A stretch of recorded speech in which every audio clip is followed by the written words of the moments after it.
네, 나도야 TV의 나도야입니다.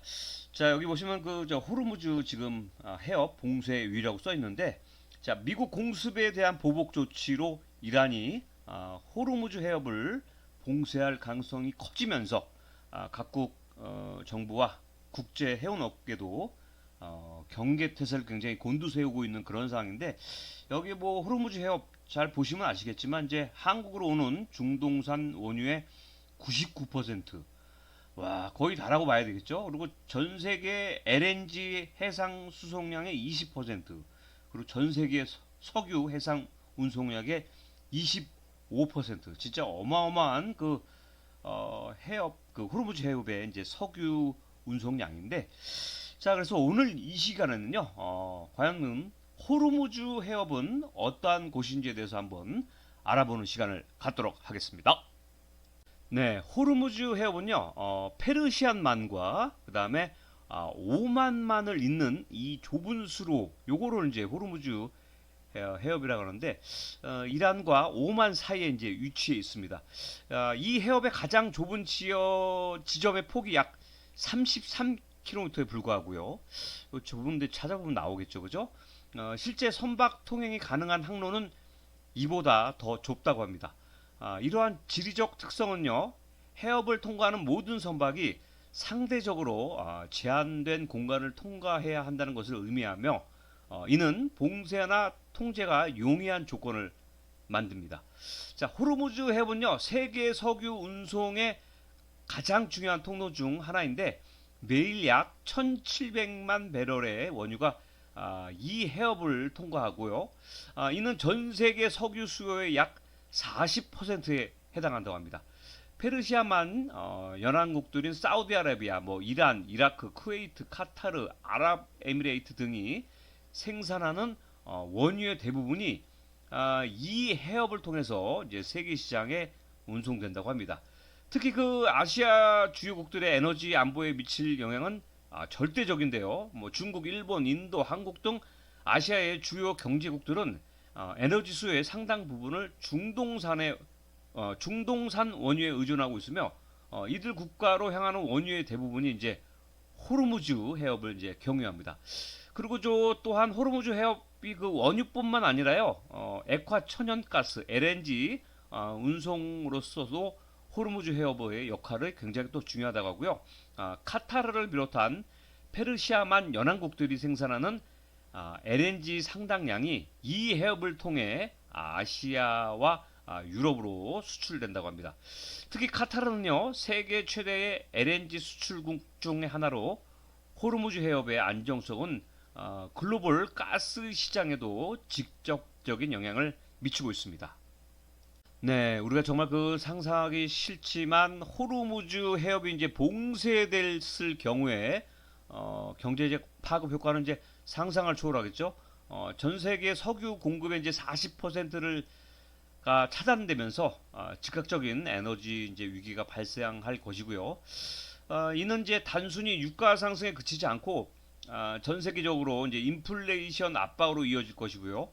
그렇게 되면요, 운송비 증가, 뭐 대체 루트 확보를 위한 추가 비용, 공급망 차질 등이 복합적으로 작용해서 글로벌 경제 성장률을 크게 둔화시킬 거로 이제 그렇게 예상이 되고 있습니다. 특히 그 아시아 국가들은요, 호르무즈 해협 봉쇄에 특히 취약합니다. 중국, 일본, 인도, 한국 등 아시아 주요 경제국들은 중동산 원유에 대한 의존도가 높고요. 대체 공급원 확보에 상당한 시간과 비용이 소요되죠. 특히 그 우리나라 대한민국 한국 같은 경우에는요, 원유 수입의 상당 부분을 중동에 의존하고 있어서 호르무즈 해협 봉쇄 시 에너지 안보에 이제 심각한 타격을 받을 것입니다. 그렇게 되면요, 뭐 국내 물가 상승, 제조업 생산비 증가, 전력 공급 불안정 등으로 이어져서 한국 경제 전반에 부정적인 영향을 미칠 것으로 이제 예상이 되고요. 이란이 이제 호르무즈 해협을 봉쇄하면 미군의 참전을 촉발시키는 데다가 중국의 지지마저 철회시키는 최악의 자충수가 된다는 이제 분석이 나오고 있고요. 미국은 역사적으로 호르무즈 해협의 항생 자유를 보장하기 위해서 군사적 개입을 불사해 왔습니다. 해협 봉쇄 시 즉각적인 군사 행동에 나설 가능성이 높죠.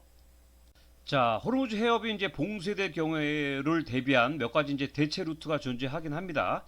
사우디아라비아의 동서 파이프라인, 아랍에미레이트의 하부샨 푸자이라 파이프라인 등이 이제 대표적인데요. 또한 육로를 통한 운송이나 스에즈 운하를 위하는 루트도 고려될 수 있습니다. 하지만 이러한 대체 루트들은 용량의 한계를 가지고 있으며 호르무즈 해협을 통한 물량을 완전히 대체하기에는 이제 부족합니다. 또한 운송비 증가, 시간 지연, 인프라 부족 등의 문제가 있어서 완전히 이제 해결하지 못하고요.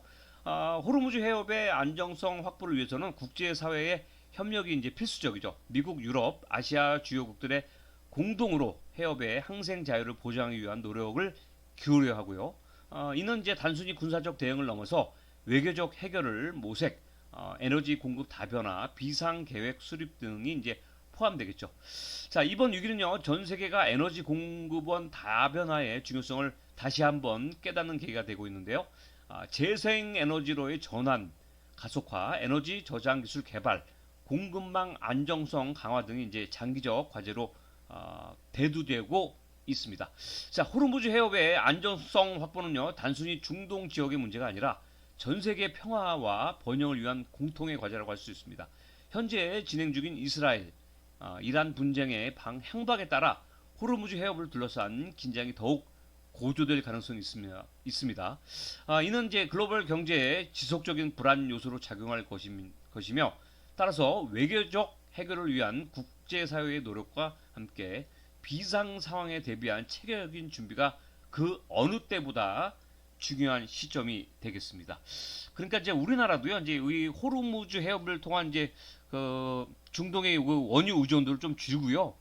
우리나라도 자구책으로 이제 이 외에 대체적인 루트를 또 개발해야 되지 않을까, 뭐 이런 생각이 듭니다.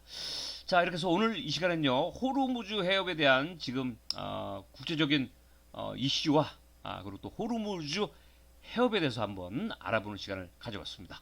자, 지금까지 나도야 TV를 애청해주신 애청자 여러분께 다시 한번 감사의 말씀을 드리겠습니다. 감사합니다. 고맙습니다.